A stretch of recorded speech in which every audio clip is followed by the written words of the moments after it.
Vai começar. Minhas Muito irmãs, boa noite, meus irmãos.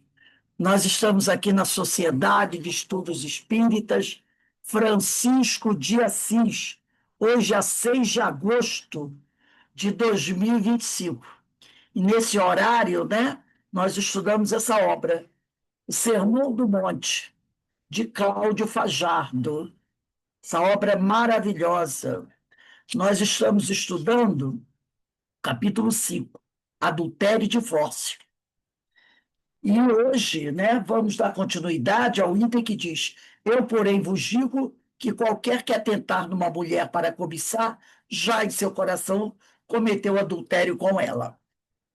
Então, antes de nós iniciarmos, vamos elevar o nosso pensamento a Deus, nosso Pai, a Jesus, o médico das almas, a Francisco de Assis, aos espíritos amigos, agradecendo imensamente por tudo aquilo que cada um de nós tem recebido, pelo amparo dos amigos espirituais que estão sempre nos intuindo, nos esclarecendo, chamando essa atenção quando necessário, que todos nós possamos, Senhor, seguir os teus ensinamentos, colocando em prática tudo aquilo que o Senhor nos ensinou, buscando, Senhor, fazer a renovação tão necessária, essa renovação moral, para que a gente possa vencer esses obstáculos, né, e melhorar a nossa vida.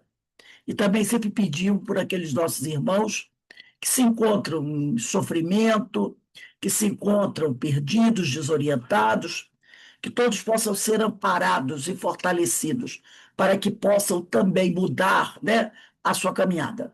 E assim, envolvidos por essas bênçãos, só temos a te agradecer mais uma vez e te pedir a permissão para começarmos o nosso estudo da noite de hoje. Graças a Deus. Bem, meus irmãos, estamos aqui para mais uma noite de estudo, de aprendizado. Vamos iniciar aqui a nossa leitura. Eu vou começar lendo o parágrafo anterior, para a gente poder compor o nosso pensamento. Diz assim: a partir de Jesus, o sentimento passa a ter tanta importância quanto a própria ação. Já em seu coração, define o sentimento que move a ação como fator desencadeador do erro. É que na análise das motivações, conseguimos entender as causas das coisas e assim evitar o mal pelo entendimento do que o gera. Portanto, ao pensarmos, ao desejarmos, já estamos agindo consequentemente, nos responsabilizando pelo que emitimos a quem quer que seja. O ensinamento de Jesus é claro, não deixa dúvidas, já em seu coração cometeu adultério com ela. Então, né, Jesus diz o seguinte: já em seu coração define o sentimento que move a ação como fator desencadeador do erro. Então, pelo sentimento, nós já poderemos avaliar a ação, né? Que ação nós iremos tomar, iremos praticar. E essa ação vai ser o fator desencadeador do erro. Como o acaso não existe, no livro Fonte Viva, a lição de hoje, né, eu estava lendo, quando ele fala de capítulo 72, foi a aula de hoje, incompreensão. Acho que, deixa eu ver se foi aqui. Não, desculpe, não foi não. Foi numa outra lição que eu estava fazendo, que eu faço de hoje, quando ele fala, né, sobre nós, no roteiro do Evangelho, o livro, o Espírito é Otília, Francisco de Xavier pelo Espírito Otília. é pelos caminhos do Evangelho, dos caminhos do Evangelho. Então, o Espírito Otília, ele fala uma coisa que eu achei muito interessante. Ele fala o seguinte, que às vezes duas pessoas praticam a mesma ação, mas você não é porque elas praticaram a mesma ação que você deve analisar essa ação das duas da mesma forma. É preciso observar que sentimento levou a prática daquela ação. É no roteiro do Evangelho. O Espírito é Otília. Então ele fala, às vezes os dois praticaram a mesma ação, mas você, é até uma mensagem de Paulo, você não pode analisar as duas da mesma forma, mesmo sendo ações semelhantes. É preciso observar qual o sentimento que levou aquela criatura a praticar aquela ação. Então, tem aquele que pratica aquela ação por ser uma pessoa rebelde, por pura maldade. E tem aquele que praticou aquela ação no momento de desespero. Então, é preciso fazer isso, analisar qual o sentimento que levou àquela ação. Se a ação não é boa, as pessoas serão responsabilizadas. Mas tem esse critério. Você precisa observar o sentimento que motivou aquela ação. E aqui ele diz aqui, a partir de Jesus, o sentimento passa a ter tanta importância quanto a própria ação. Já em seu coração, define o sentimento que move a ação como fator desencadeador do erro. É que na análise das motivações, conseguimos entender as causas das coisas e assim evitar o mal pelo entendimento do que o gera. Portanto, ao pensarmos, ao desejarmos, já estamos agindo. Ao pensarmos, ao desejarmos, já estamos agindo. E, consequentemente, nos responsabilizando pelo que emitimos a quem quer que seja. Então, não é preciso que você conclua a ação. Basta pensar e desejar, você já está agindo. Você já está sendo responsável pelo que você está emitindo. Então, ele diz: o ensinamento de Jesus é claro, não deixa dúvidas, já em seu coração cometeu adultério com ela. E a palavra adultério nós vimos na semana passada, né? Tem um entendimento muito amplo. Aí ele diz aqui, aonde nós iniciaremos a semana: se o que pensamos nos leva a cometer adultério, o mesmo se dá com o que provocamos nas pessoas. Ampliou a coisa aqui, né? O mesmo se dá com o que a gente provoca nas pessoas. Não que sejamos responsáveis pelas inferioridades delas, mas é que muitas vezes procuramos, com a nossa maneira de ser, de vestir, simplesmente de falar, tornar-nos mais atraentes ou sensuais. Então, ele está dizendo aqui, é, nós não somos responsáveis pelas inferioridades de uma pessoa. Não somos. Você não é responsável pelo que a pessoa faz, nem pelo que ela pensa, né? E ninguém tem o direito de agir de maneira violenta agressiva contra ninguém. Mas nós também temos que tomar cuidado com a nossa conduta, com o que podemos provocar nas pessoas. Porque muitas vezes, com essa coisa do eu tenho direitos, entendeu? Com essa coisa do eu tenho direitos, muitas vezes a pessoa acha que é correto fazer tudo que lhe vem à cabeça, entendeu? Então a pessoa fica assim: eu tenho direito, eu posso andar como eu quiser, e ninguém tem o direito de me contestar, de me agredir, e não tem, não tem. Mas a gente também tem que tomar cuidado, como ele diz aqui, com o que provocamos das pessoas.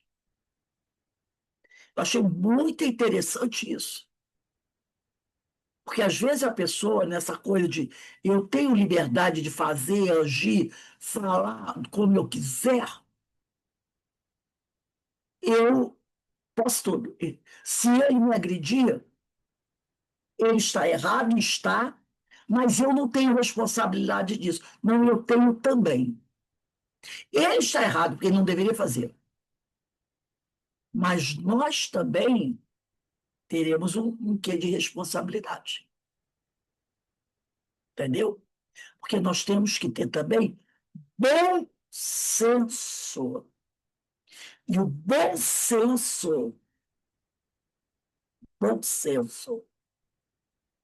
é um fator preponderante. O bom senso é muito importante. Às Ô, vezes, Rose, oi, com licença. Hoje no Evangelho segundo o Espiritismo, o estudo foi o divórcio, né, Carmen? E a gente, estudando e conversando sobre esse assunto, a gente falou muito sobre a questão, no caso, assim, ser agredida, né, de feminicídios. Porque quando você falou que a gente tem a nossa responsabilidade, eu entendo a partir do momento em que você permite que o outro chegue até a agressão, certo? Mas você sabe que com a mulher é muito complicado ela evitar essa agressão. É muito complicado por conta de filhos e outras coisas, né? Então, coloca a sua opinião um pouquinho a respeito, porque eu em relação ao estudo, né? Eu estou falando a sua opinião, não. Estou segui. falando em relação ao estudo de hoje, né? Por exemplo, vou tomar uma liberdade aqui. Tem uma pessoa que, quando eu converso isso em família, tem uma pessoa que eu sempre uso de exemplo. Nesse caso, sabe quem? Uma moça chamada Aline, que eu conheço essa moça desde pequenininha, desde que ela tinha 5, 6 anos. E lembro de um fato que aconteceu com ela quando ela tinha um filho bebê. Bebê não, mas era criança. E ela sofreu um tipo de agressão, que não foi assim, dessas coisas, é terrível, mas foi uma agressão. O que que ela fez imediatamente? Ela pegou o telefone polícia,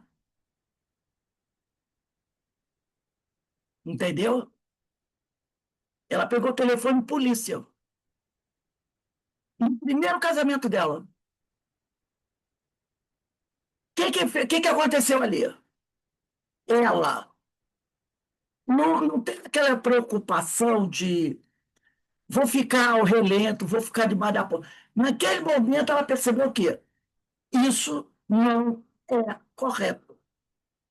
Lembra? E eu acho que é assim, porque às vezes a pessoa. Tem um texto, uma vez que eu li, maravilhoso sobre isso. É o famoso agrediu, e depois vem pedir desculpa que eu nunca mais vou fazer isso. E sempre traz um buquê de flores. Eu nunca mais vou fazer isso. Eu juro que eu não vou. Porque eu te amo, porque eu isso, porque eu isso, porque aquilo. Quem faz uma vez, me desculpem, faz a segunda. Principalmente se encontrar aquele tipo de coisa. Eu aceito, eu desculpo, tá legal, não sei o que lá, não sei o que lá. Porque eu acho o seguinte, na minha opinião, quando o respeito acaba, acabou tudo.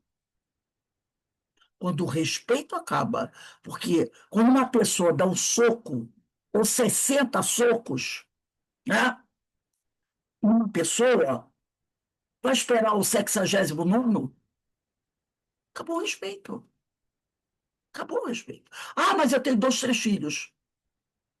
Pensa no seguinte: sabe-se lá se na segunda vez vai deixar seus filhos órfãos de mãe? É a minha opinião. Então, eu acho o seguinte: não importa, pode ser o amor da vida da criatura, o amor, o príncipe encantado, o menino maravilhoso. Fez a primeira agressão? Na minha opinião, é policiar. Porque ninguém tem o direito de agredir ninguém. Quando você não procura, quando você não dá um basta radical nisso, você se expõe a uma sequência de outras agressões, sejam verbais, físicas, psicológicas. E aí tem mulheres, mas é que ruim com ele, pior sem ele, essa frase que deve ter sido de Confúcio, ruim com ele, pior sem ele, porque meus filhos têm casa, comida, roupinha, brinquedo, e se eu separar, não vou ter mais. Então algumas ficam por causa disso. Mas o que que eu vou fazer? Eu vou para onde? Vai para qualquer lugar. É melhor do que ir para debaixo da terra. É melhor do que ir para debaixo da terra. Porque você veja,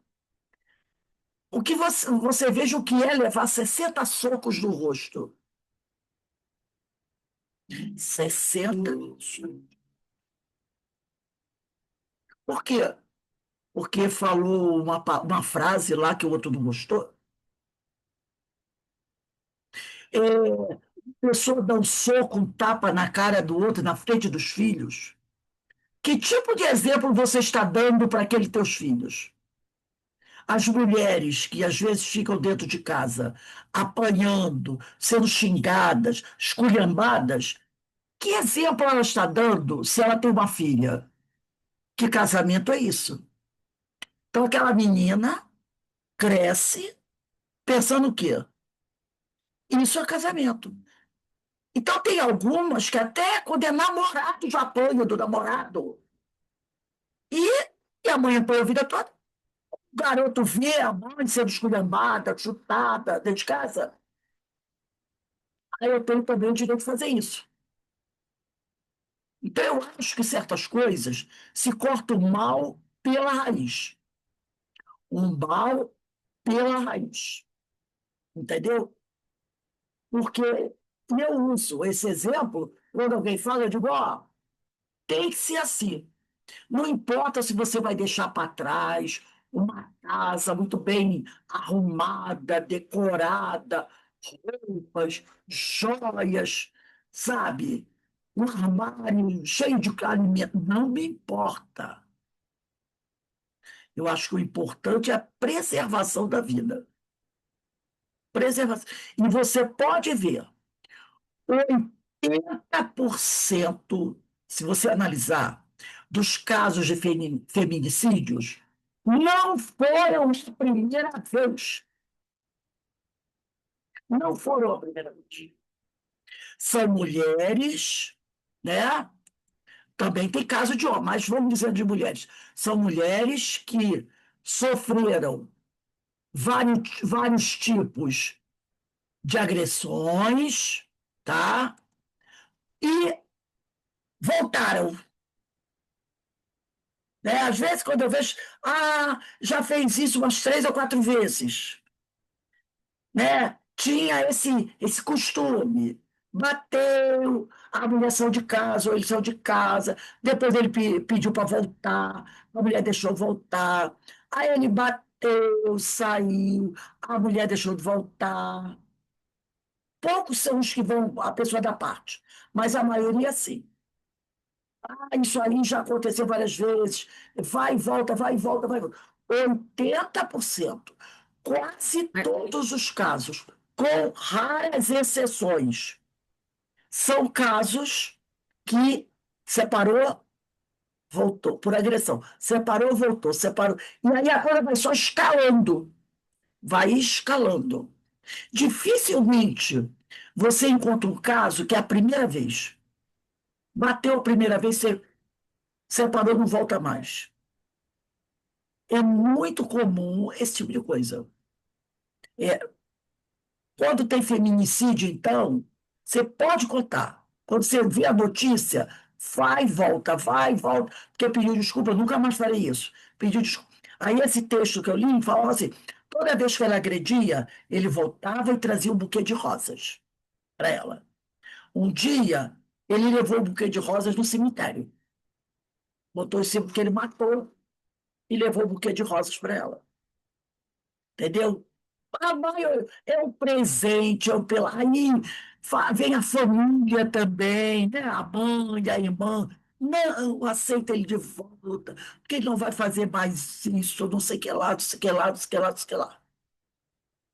Mas a maioria é isso. E o próprio Evangelho fala sobre isso, sobre a questão do divórcio, né? Por que que foi imposto o divórcio? Por causa da ignorância dos homens. E lá é dito, Jesus não pede a nenhuma mulher que aceite ficar com uma pessoa agressiva dentro de casa para manter o casamento. Dá-se um jeito, procura-se ajuda, sabe? Mas ficar, eu não recomendo, porque atrás do primeiro tapa vem o segundo, vem o terceiro. Não, dificilmente aquele que bateu a primeira vez não vai bater a segunda. E se tiver componente alcoólico dessa história, outro tipo de coisa, aí então é quase certo. É que às vezes a pessoa, né, ela até, a mulher, até aquela coisa do apanhou a primeira vez, foi violentada a primeira vez assim agressivamente, e aí ela tem medo de sair, do que as pessoas vão dizer, tem medo de enfrentar as coisas sozinhas, mas depois que ela consegue sair, ela vê que ela sobrevive. Ela vê que Mas a gente sabe de casos também que ele não aceita a separação e acaba cometendo feminicídio também, né? ela não sair, ela vai morrer do mesmo. Dureza dos corações dos homens, né? A gente Mas se ela fala. não sair, ela vai morrer do mesmo jeito. Pelo menos ela saindo, indo a uma delegacia, ela tem uma chance. Tudo bem, às vezes tem até aquele documento e ele vem. Mas, pelo menos, ela tem uma chance de sumir. Sumir. Agora, se ficar em casa, vai morrer. Agora, saindo, tem pelo menos uma chance de não morrer. Porque ficando, vai morrer na certa. Vai morrer na certa. Saindo, pode ser até que ele vá atrás, não aceite. Mas pelo menos ela tem uma chance de fugir, de subir, de ir para algum lugar, entendeu? Denunciar a polícia. Agora, ficar, eu, na minha opinião, não recomendo. Não recomendo. Porque passar uma vida ouvindo alguém xingando você, desmerecendo você, dizendo que você não presta, você não faz nada certo, é uma morte. É uma morte. Entendeu? Minha opinião. Então, a minha recomendação foi essa. E eu sempre disse à minha filha: o dia que tentar algo desse tipo, vai embora, ou bota para fora. Vai na delegacia, dá pátria, faz tudo o que tem que fazer. Se ele voltar, Isso é, o que que a gente pode fazer? Mas ficando, vai acontecer. Dificilmente não acontece. Então a pessoa tem que ter coragem e acreditar que ela pode. Acreditar que pode. Eu conheço mulheres que venceram isso, que não acreditavam, que achavam que não podiam, que não tinham condições de sobreviver sem o marido, sem ele. Entendeu? É o tal do ruim com ele, pior sem ele. Não tinha condições. Um dia ela descobriu que tinha, que ela podia. Agora a pessoa tem que acreditar nisso e não se deixar violentar, não se deixar agredir. Jamais alguém levantou a mão para você ou fez com você uma agressão desse nível, eu, na minha opinião, não importa se ela mora numa mansão, nossa, ela não pode aceitar isso. Ela tem que ir à luta. Eu conheci mulheres analfabetas que moravam em barraquinho, que não tinha o que comer, que botaram o pé na estrada com os filhos e foram embora. Foram embora. Não aceitaram. Não aceitaram. E conheci mulheres que moravam em mansões, com diplomas debaixo do braço, e que ficaram. E foram esculhambadas, torturadas, umas se suicidaram, outras foram assassinadas. Então, vai também da personalidade da pessoa, né? A pessoa tem que ter força e coragem. E entender que eu não mereço esse tipo de coisa. Eu não mereço. Porque se você deixar, não vai ser a primeira vez. Você não pode, de jeito nenhum, deixar uma coisa acontecer. Ah, ele me ama. Não ama. Não ama. E se diz que ama é uma doença. Porque quem ama não faz isso. Eu sei que tem gente que não concorda comigo, mas eu penso assim. Eu penso assim. Eu acho que, sabe, bater, agredir o. Não, não. Olha, eu tenho uma mãe semi-analfabeta. Minha mãe tem 92 anos, estudou até o segundo ano primário na Paraíba, desde que nós éramos crianças. Minha mãe é muito, né, empoderada. Minha mãe sempre fala isso pra gente. Minha mãe disse assim: não, não, nunca, nunca, entendeu? Ela sempre ensinou isso pra gente, sempre, entendeu? Então eu cresci com esse tipo de coisa. Entendeu? É lógico que o casal tem discussões, né? É lógico que casamento é isso aí, é discussões, você discorda de opinião, tudo isso. Agora, ao partir para esse tipo de coisa, aí é muito diferente de uma discordância de opinião. É muito diferente, né? Mas o que eu digo é, eu nunca vi ninguém que deu o primeiro tapa e não deu o segundo. Não conheço. Não conheço. A maioria dá o segundo, o terceiro, o quarto e vai por aí fora. Então vamos lá. Então ele diz aqui, né? Se o que pensamos nos leva a cometer ou não adultério, o mesmo se dá com o que provocamos nas pessoas.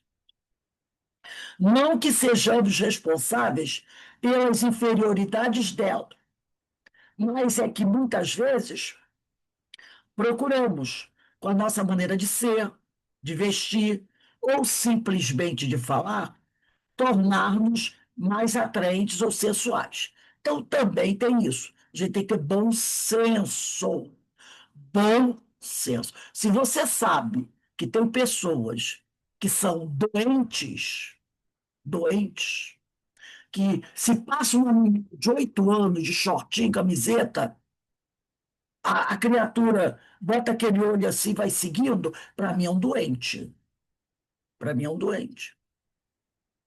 Então, se você sabe disso, você deve, eu penso, né, evitar se vestir de certa forma, porque os doentes estão aí.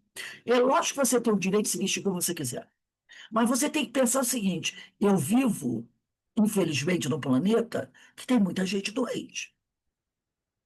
Tem muitos homens que cometeram violência sexual contra a criança e alegaram em sua defesa que a criança os seduziu. Aí, quantos anos tinha a criança? 5 anos. Ela me seduziu. Eu já vi isso, depoimento, assim, negócio de polícia, né?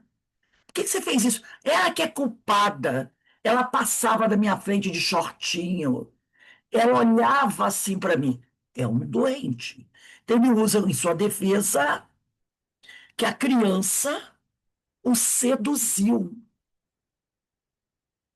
Então, se a criatura é doente nesse nível, de esticar o olho com cobiça por uma criança de 3, 4, 5 anos, e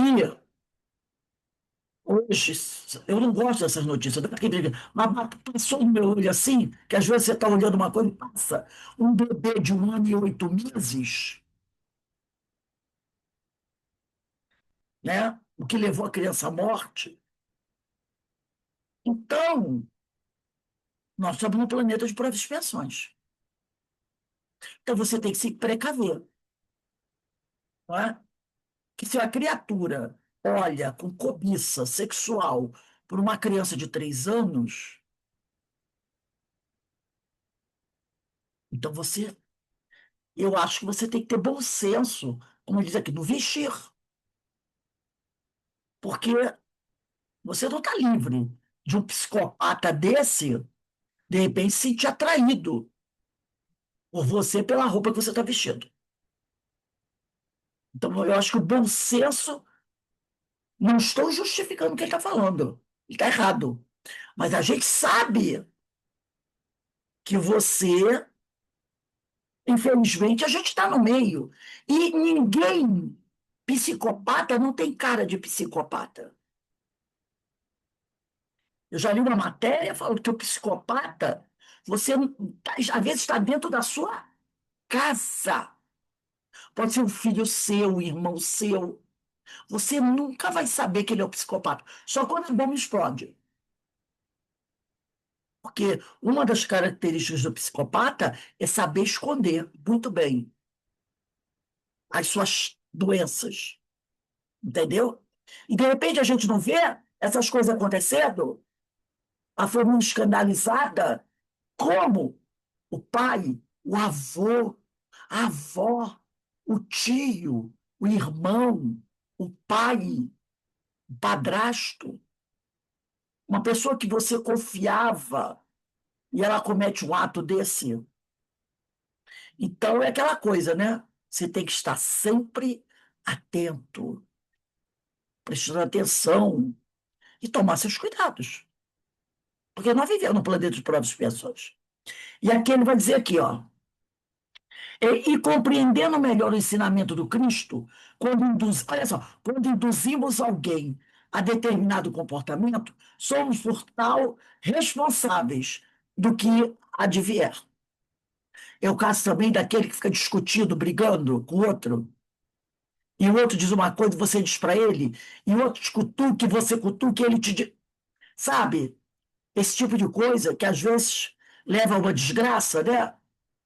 Então, às vezes o outro te agride de uma forma, no trânsito, outras coisas mais. Você tem que parar e pensar, segura. Às vezes, o ficar calado evita muita coisa. É como eu vi outro dia o rapaz. O menino passou de moto, puxou o celular dele. E aí, o que é que ele fez? Ele partiu para cima do cara, para tentar tirar a arma do cara, brigaram, a arma disparou, ele morreu. Então tem aquela coisa da reação. Ah, eu não posso perder meu celular, não posso perder isso, eu não posso, né? Então, a gente também tem que pensar isso. Ficar batendo boca com, às vezes, as pessoas, né? Querendo retaliar, a gente tem que tomar cuidado. A gente tem que tomar cuidado, né? Porque se algo grave acontece, o outro acredite, ele é culpado, sim, mas nós também teremos a nossa parcela de responsabilidade. Por que que você teve que reagir? Né? Por que que você teve que retaliar? Ah, eu não posso levar esse desaforo para casa. Porque tem gente que é assim, né? Eu não posso levar o desaforo para casa. E às vezes essa coisa de não levar o desaforo para casa traz um prejuízo muito maior. Outro dia eu estava conversando com uma pessoa, ela disse: Ah, não, eu não posso, se eu não posso, vai. Eu digo: E se o outro fizer algo grave? Ah, eu vou me vingar dele. Eu digo: Mas a tua vingança vai apagar o que já foi feito? Não vai, não vai, porque a agressão já aconteceu. Então, tenta evitar esse tipo de coisa. Quando vê que o clima está esquentando muito, tenta parar, sair, vai dar uma volta, vai fazer qualquer coisa. Não fica ali, que às vezes a coisa vai só o quê? Crescendo, crescendo, e de repente, né? Então, ele diz aqui: assim, se levarmos alguém a atitudes nobres ou a queda, nós nos responsabilizaremos pelas consequências até o final, ou seja, até pagares o último centimo, né? Então, nós podemos dizer que cometemos o adultério toda vez que nossas ações e pensamentos são maus, porque traímos as leis divinas. Então, a gente tem que tomar muito cuidado com essa coisa, né? É aquele negócio, não, eu vou me vingar, eu vou devolver a afronta. E às vezes o devolver a afronta pode trazer consequências muito graves. E aí a gente entra naquela situação também. Porque, como diz o povo por aí, é melhor um covarde vivo do que um herói morto, né? Então, muitas vezes é melhor ser um covarde vivo do que um herói morto. Aí eu peguei aqui o livro, né, O Segredo das Bem-aventuranças, do José Lázaro Boberg. Ele vai dizer assim: conhecendo a lei de causa e efeito, sabemos que, se promovemos a desarmonia pela escolha errada que fazemos, assumimos a responsabilidade de reparação do erro pelo próprio esforço. À medida que o espírito evolui de acordo com sua livre vontade, vai aos poucos esclarecendo-se e despojando-se de suas imperfeições. O pensamento mau é consequência da imperfeição da alma, mas o mau pensamento, apesar de tudo, se torna útil ao espírito que deseja depurar-se, pois cada um será tentado nos pontos nevrálgicos instintivos que ainda estão bem vivos, no brasa acesa do íntimo, e não foram educados. Quer dizer, se a gente insiste, mesmo assim, com o mau pensamento, esse mau pensamento vai acabar nos levando a um processo educativo, né? Então, se você. é, e o- se o mau pensamento é consequência da imperfeição da alma, o mau pensamento também pode acabar sendo útil, se você o tiver, para te educar. Porque aí você tem o mau pensamento, você faz a escolha do mau pensamento, porque esse mau pensamento é sempre uma escolha. Porque, como diz Kardec, não há arrastamento impossível, né? Se você escolheu pelo mau pensamento, bem, ele vai ter uma utilidade. Ele vai se tornar no processo educativo. Porque depois desse mau pensamento virão consequências. E as consequências são sempre processos educativos, né? Que você vai dizer o quê? Realmente, eu não devia ter feito aquilo. Foi, foi uma estupidez eu ter feito aquilo. É um processo educativo, né? Aí ele diz aqui: se já consegue dominar, se a gente já consegue dominar, está em fase de correção. Então, se você já consegue dominar, vem aquela vontade de pular do pescoço, mas você consegue dominar, Opa, você já está em fase de correção. Havendo oportunidade de satisfazer o desejo ruim, não cede. Então você está em fase de correção porque a oportunidade, né, de você satisfazer o desejo ruim surgiu, mas você não caiu em tentação, né? Você não caiu em tentação. Depois que haja resistido, sentir-se-á mais forte e contente com a sua vitória. Allan Kardec resume essas posições da criatura no processo de crescimento em três fases. Vamos pegar aí o Evangelho segundo o Espiritismo, que eu esqueci de falar. O Evangelho, do capítulo 8, os que têm puro coração. Item 6, Evangelho segundo o Espiritismo, capítulo 8, os que têm puro coração. Item 6, pecado por pensamentos adultério. O item 6 diz assim: a palavra adultério não deve absolutamente ser entendida aqui no sentido exclusivo da acepção que lhe é própria, porém no sentido mais geral. Muitas vezes Jesus a empregou por extensão para designar o mal, pecado, todo e qualquer pensamento mau, como por exemplo nessa passagem. Porquanto, se alguém se envergonhar de mim e das minhas palavras, dentre esta raça adulta e pecadora, o Filho do Homem também se envergonhará dele, quando vier acompanhado dos santos anjos na glória de seu Pai. Isso é o tipo de adultério, né? Negar o Cristo. A verdadeira pureza não está somente nos atos, mas está também no pensamento. Porquanto aquele que tem puro coração nem sequer pensa no mal. Foi o que Jesus quis dizer. Ele condena o pecado mesmo em pensamento, porque é sinal de impureza. Agora a gente vai para o último parágrafo do item 7. Em resumo, naquele. Aí é o resumo que ele fala de Allan Kardec, né? Ele diz assim: naquele que nem sequer concebe a ideia do mal, já há progresso realizado. Naquele é o segundo item. Que o primeiro é esse. Naquele que nem sequer concebe a ideia do mal, já há progresso realizado. Segundo, naquele a quem essa ideia acode, mas que a repele, há progresso em vias de realizar-se. E naquele, finalmente, que é o terceiro, que pensa no mal e nesse pensamento se compraz, o mal ainda existe na plenitude da sua força. Por isso que é o resumo que Kardec faz da criatura do processo de crescimento em três fases.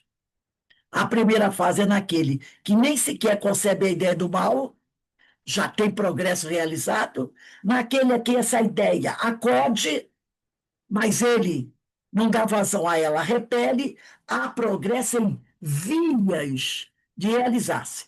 E naquele, finalmente, que pensa no mal e nele se entrega, o mal ainda existe na plenitude de sua força. Num, o trabalho está feito, é aquele que nem pensa no mal. No outro, está por fazer-se. O pensamento do mal vem, mas ele repele.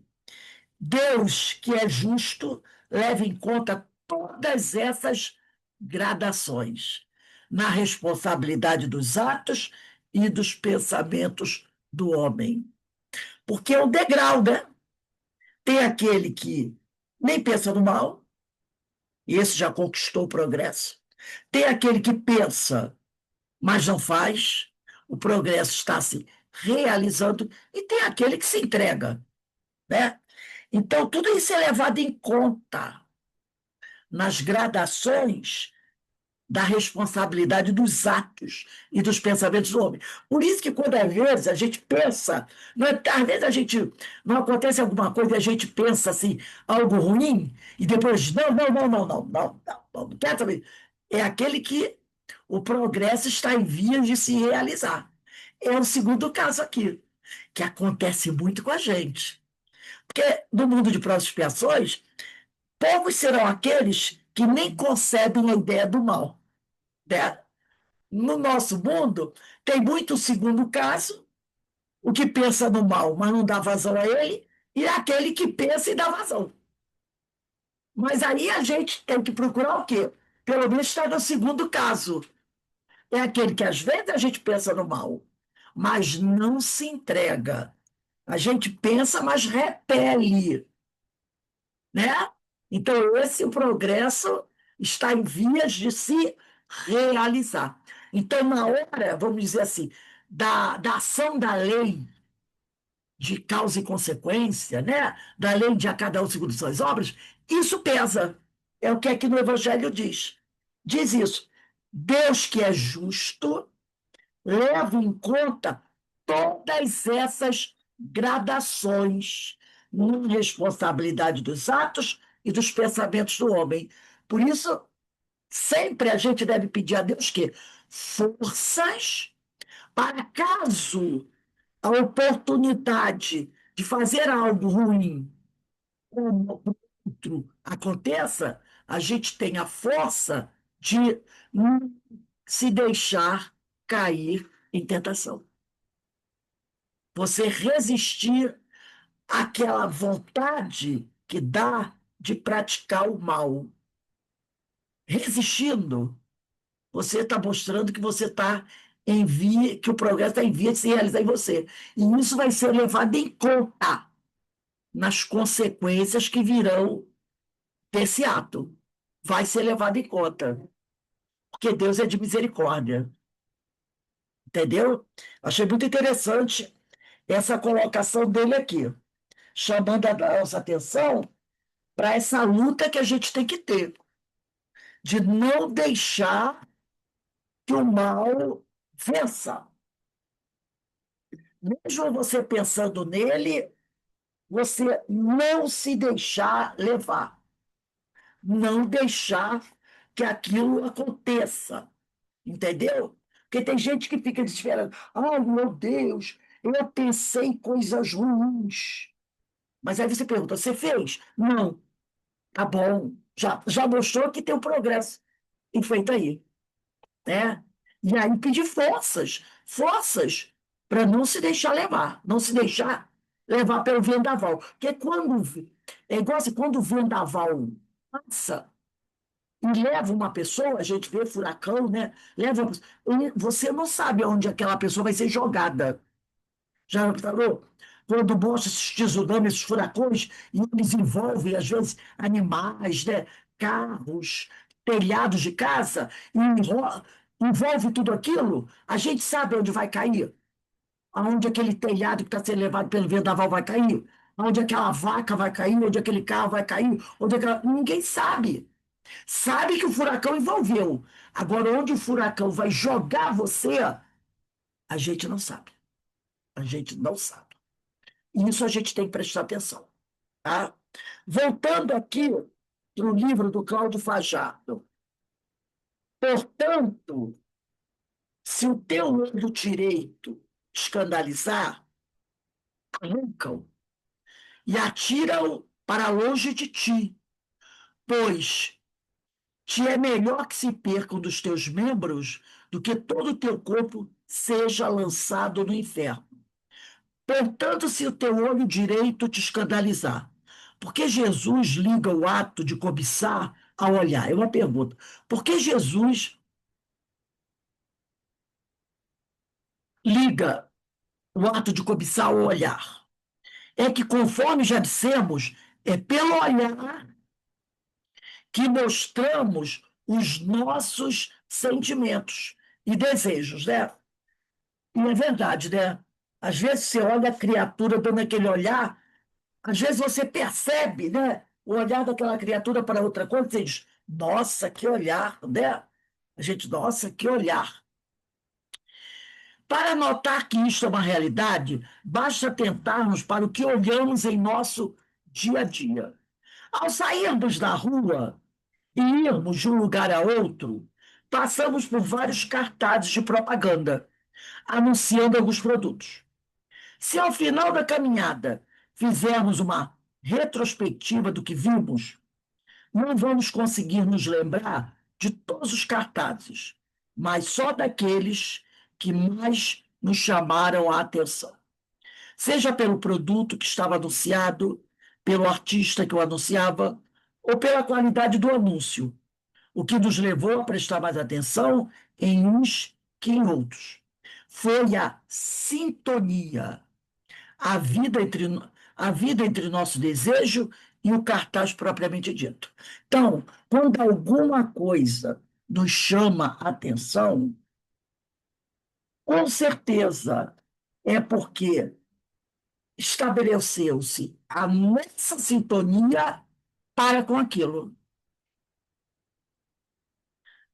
Seja pelo produto que estava anunciado pelo artista, que o anunciava, ou pela qualidade do anúncio.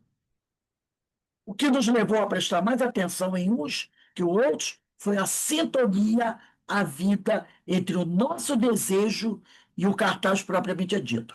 Assim podemos descobrir, porque Jesus, o sábio maior de todos os tempos, disse-nos para observarmos para o que estamos olhando. Né? E aí, quando a gente diz assim, né, para observarmos para o que estamos olhando, a gente amplia isso também. Né? Esse olhar quer dizer, o que está nos interessando? Então, às vezes, a gente tem que parar e pensar, por que eu estou tão interessada nesse tipo de coisa? Por que isso está chamando tanto a minha atenção? Por que que, apesar disso não ser bom, eu tenho tanto interesse em buscar isso e ouvir falar sobre isso, apesar de saber que isso não é bom, não é saudável, não é conveniente, entendeu? Então, ele diz aqui, podemos descobrir, então, porque Jesus, o sábio maior, disse-nos para observarmos o que estamos olhando. Aí a gente volta sempre para a questão 919 do Livro dos Espíritos, né? Quando os Espíritos dizem a Kardec, um sábio da antiguidade já te disse, conhece-te a ti mesmo. Nós precisamos analisar. É aquela coisa, quando algo nos acontece, a gente não deve logo, né, repudiar sem antes analisar. Porque se a gente repudiar logo, sem antes de analisar, daqui a pouco isso volta novamente. Então, aconteceu algo grave, que você se pegou pensando ou fazendo algo grave, que você viu que não foi bom, antes de repudiar, para e pensa, por que que o meu olhar está tantas vezes sendo atraído para isso? Quer dizer, por que que eu o olhar, ampliando a palavra olhar. Por que eu ando tanto interessado nesse tipo de coisa? E se aquilo não for bom e você sabe que não é bom, por quê? Então, é porque existe o quê?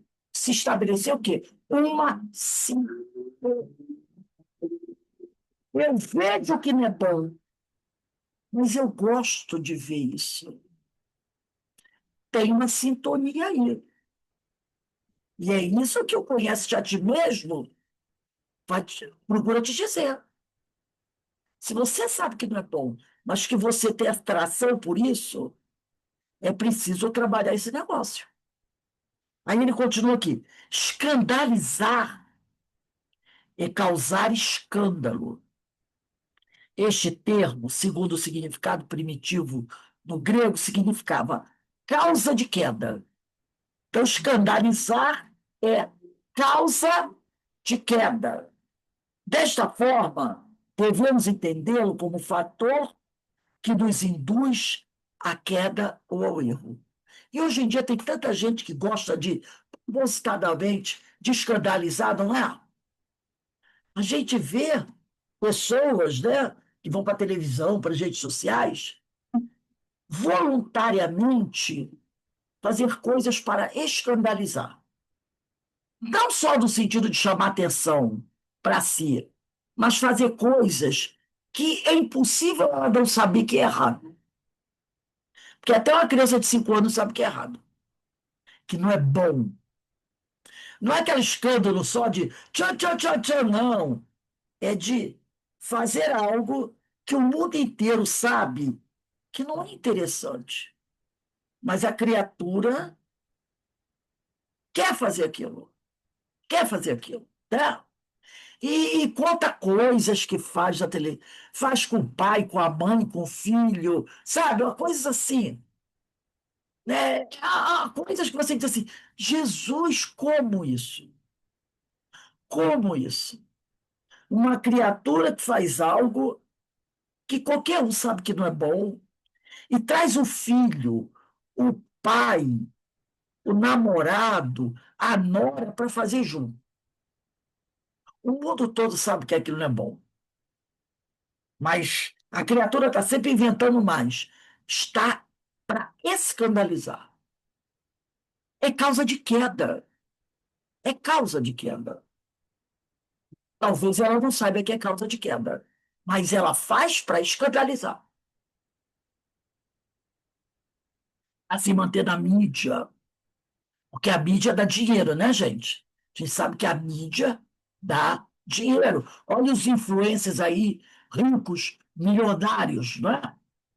Aí diz aqui, quando Jesus nos alerta para a possibilidade de o olho direito nos escandalizar, quer dizer, do olhar que conscientemente estamos emitindo contrário aos sentimentos cristãos.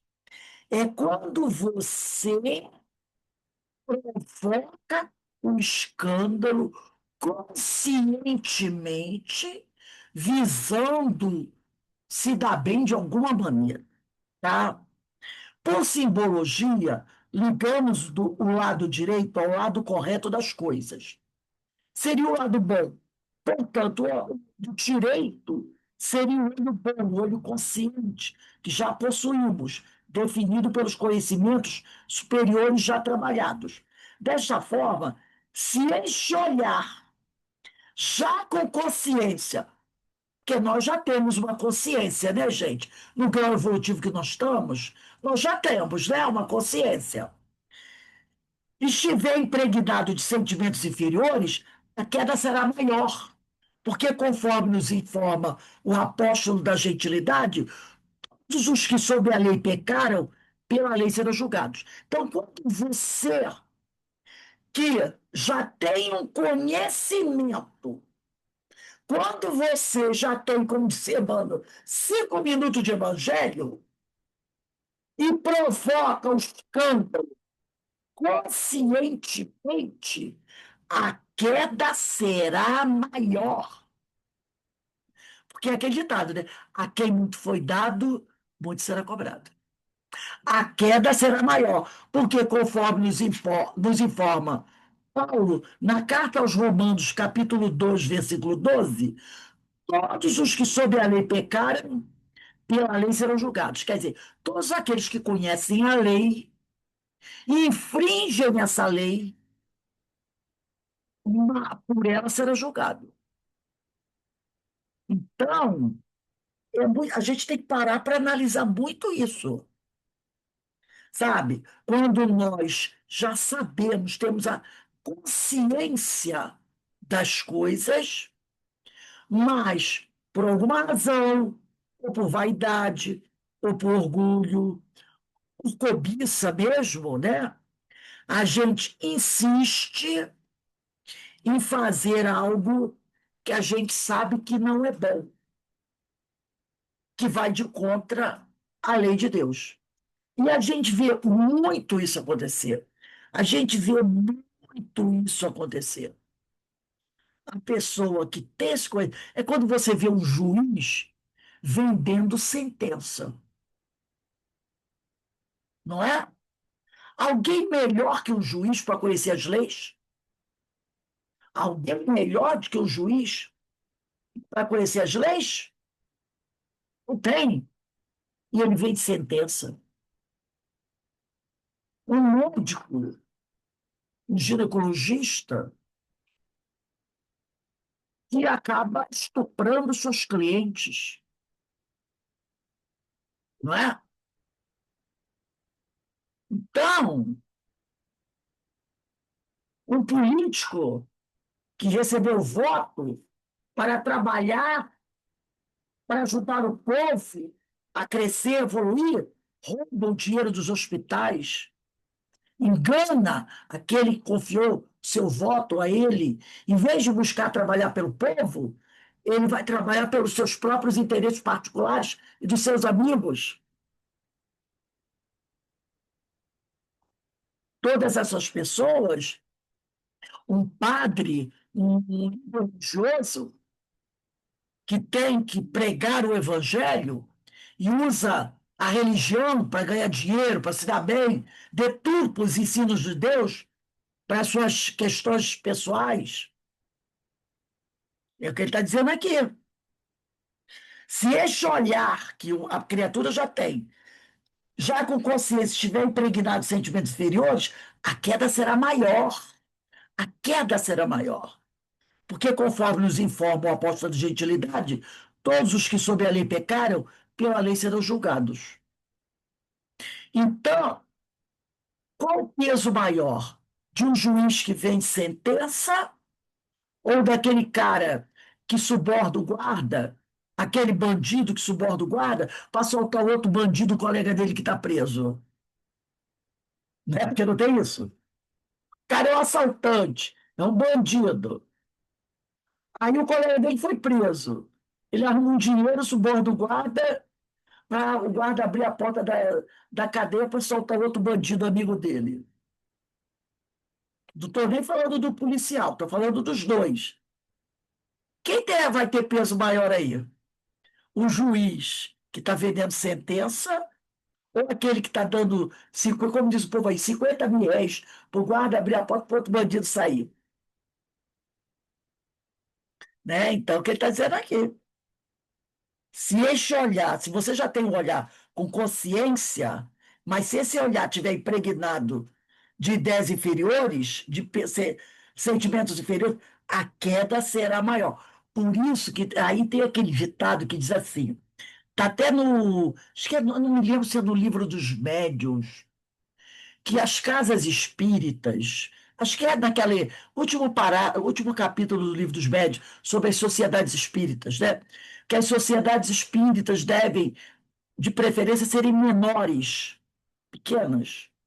Porque se ela for muito grande, e uma sociedade espírita muito grande, de 800, 1.200 pessoas, cair em queda, o barulho é muito maior, né?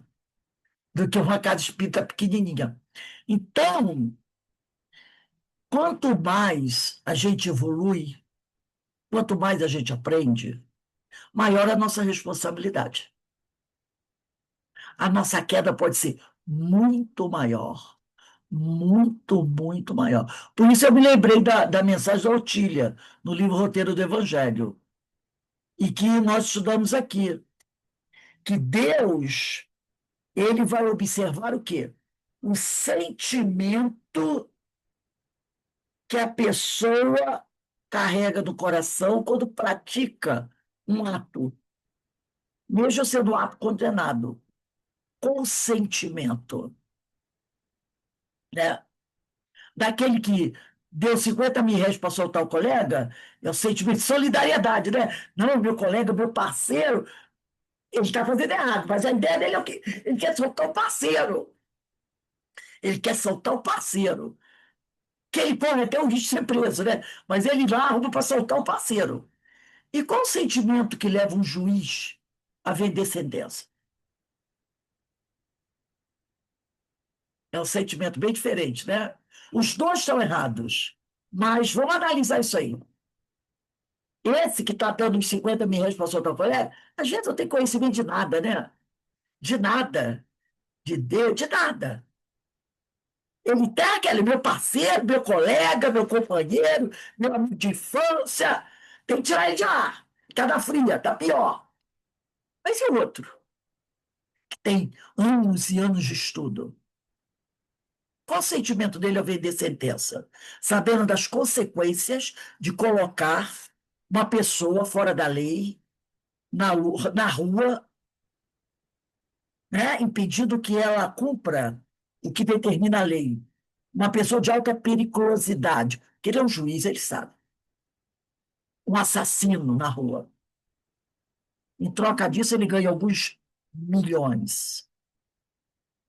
Está botando um assassino na rua. É bem maior a responsabilidade, né? Porque ele tem consciência total do que está envolvido naquela situação. Para a gente encerrar a aula de hoje, eu trouxe aqui para a gente um texto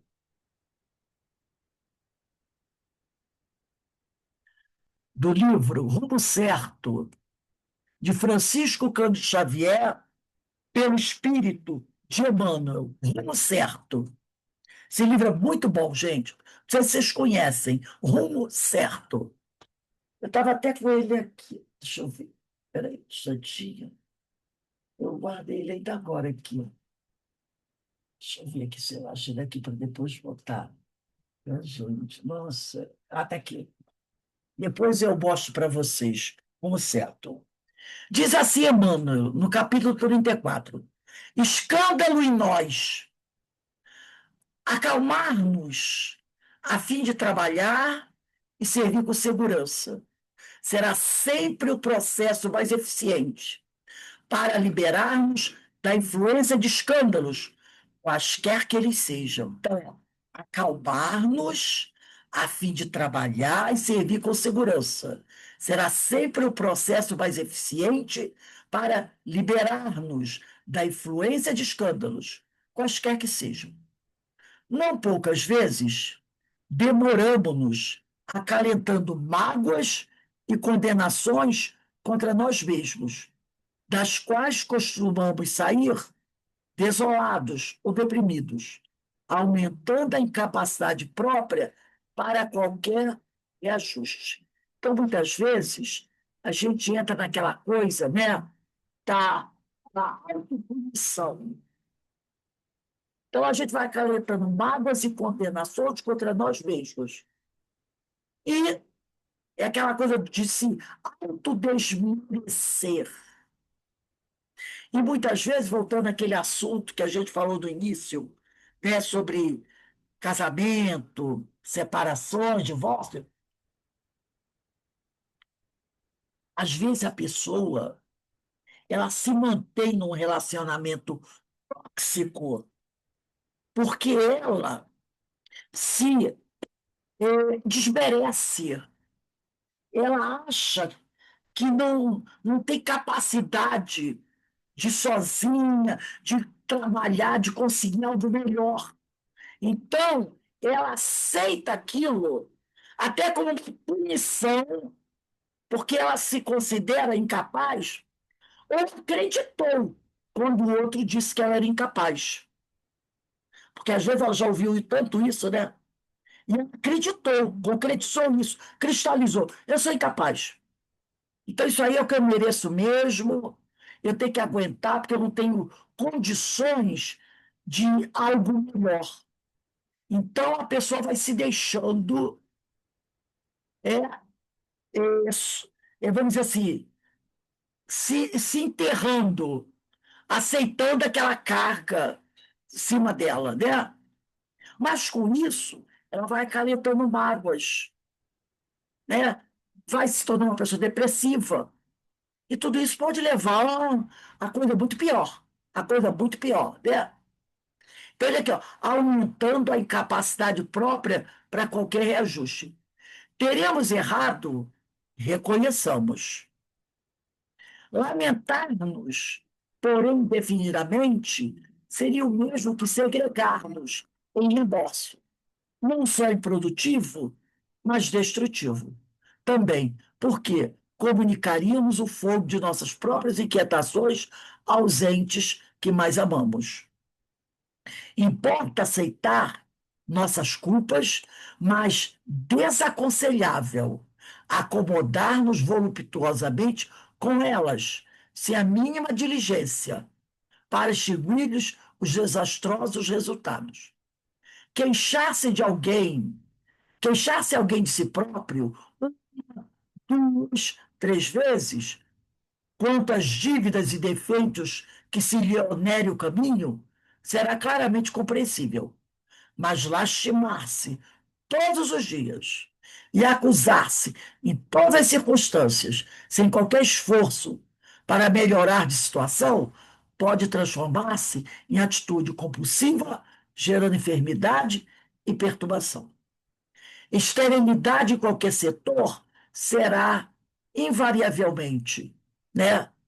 Então, nós não devemos deixar-nos esterilizar, né? Recordemos a lição viva e constante do livre-arbítrio, a conclamar-nos ao próprio burilamento e utilizemos o empréstimo das horas que nos é concedido, nos recursos em mão, comandando as oportunidades que o tempo nos faculte para empreender as renovações de que sejamos carecedores, né? Então, nós temos o livre-arbítrio e ele nos conclama o quê? A questão 919 e a questão 919A de O Livro dos Espíritos. Conhece-te a ti mesmo? E no 919A, Agostinho nos ensina como fazer para nos conhecermos e procurarmos vencer todas as nossas dificuldades para empreender as renovações de que sejamos carecedores, né? Somos espíritos eternos, imortais, né?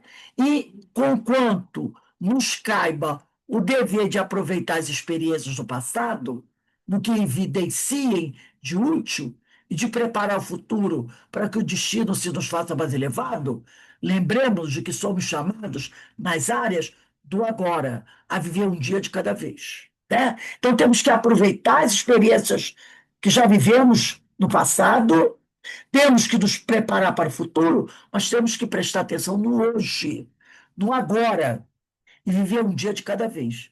Erros teremos perpetrado inúmeros, débitos temos ainda enormes.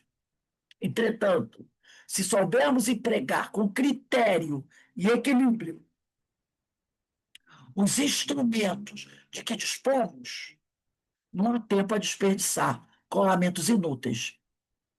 De vez que, quanto mais quisermos aprender e trabalhar, compreender e servir, mais alto e mais belo se nos fará o caminho da direção da vida melhor, né? Então, eu achei essa mensagem de Emmanuel muito importante. Eu achei ela muito importante, porque ela chama a nossa atenção para a questão do escândalo, né? Escândalo em nós. Então, a gente tem que estar muito atento. Mostra a capa do Rumo Certo aí. Vou mostrar para você. É um livro antigo, Demo, mas muito bom. Ó, esse aqui, ó.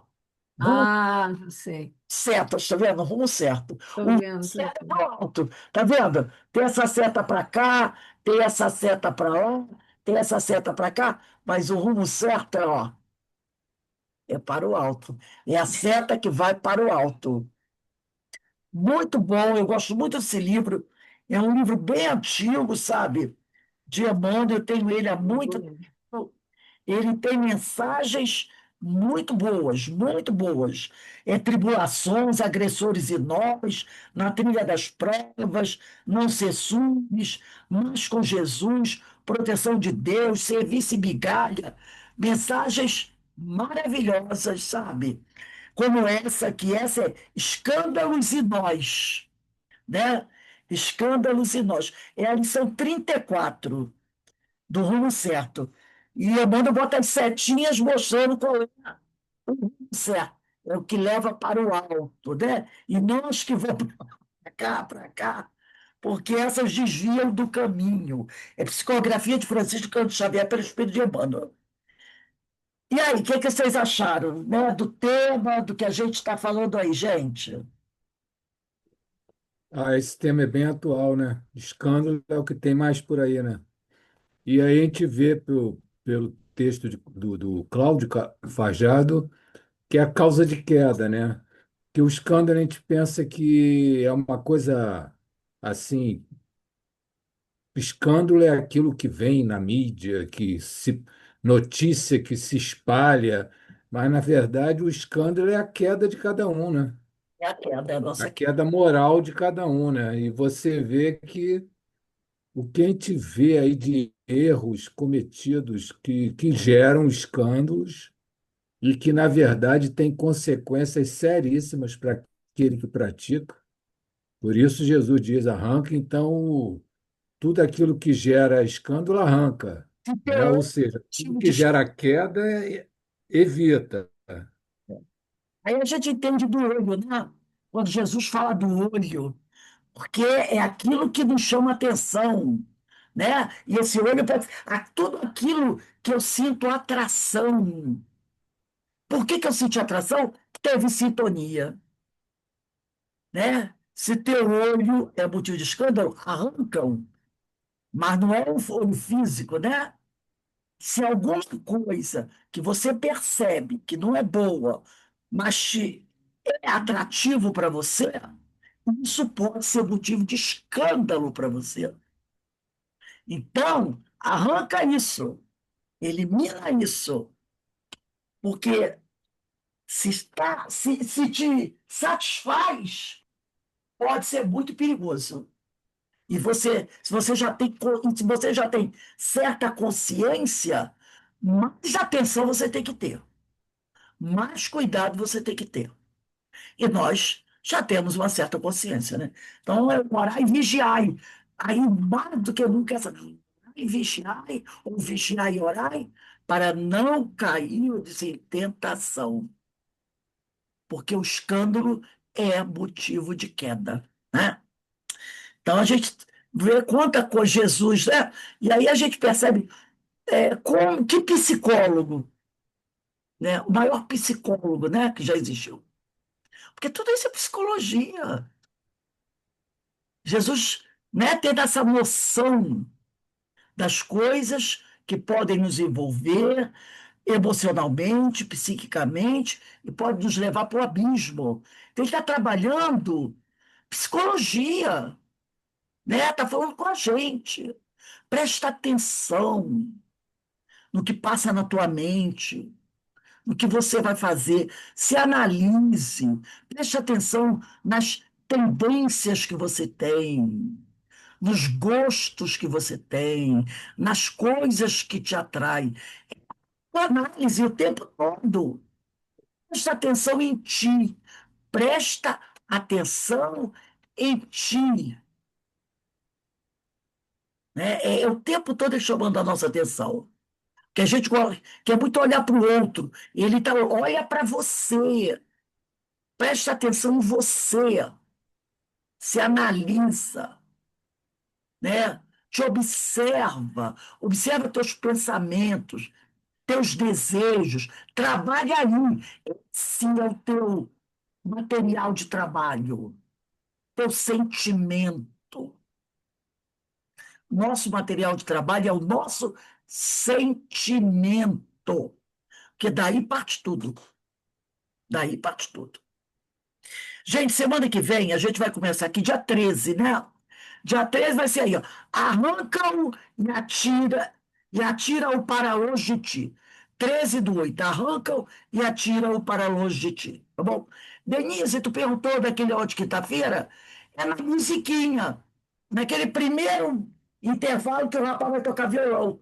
É a partir do violão para frente, tá? Então, gente, vou pedir para o nosso irmão Alberto fazer nossa prece de agradecimento. Alberto, por favor, meu amigo. Após esses ciclos de estudo, estejamos atentos para os sinais trazidos para que assim possamos estar atentos a nós mesmos, aos nossos sentimentos e pensamentos, para que possamos então buscar um reto pensar, um reto sentir e um reto agir.